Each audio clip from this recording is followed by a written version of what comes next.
ઓ ભાઈબંધ, પ્રેમના કોઈ દી પુરાવા ન હોય, એનું નામ સાંભળતા દિલ ધબકી ઉઠે ને એને સાચો પ્રેમ કહેવાય હો। હું કહું, તું ગમે તે કહેતો હોય મારો હારો રંડવા, इस रंडवे से मुझको को बचाओ।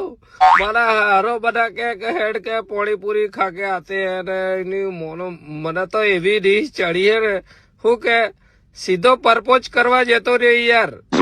પેલી છોડીને કે મેં તમને કે બહુ લવ કરતા હો ને तुम બહુ ગમતી હો ને એટલામાં તો એનો બંકો આવ્યો, એનો ધડી ભાભી લવર હે હો। પરપોચ કરવા જતો ભાભીને અને પેલો પૈસા વાળો હતો તે મારા હારાએ ડેમ ખોલાઈ નાખ્યો અને પોડી રીલમ સીલ કરી નાખ્યો। જો આજે જો ના નીકળ્યા હોત તો એની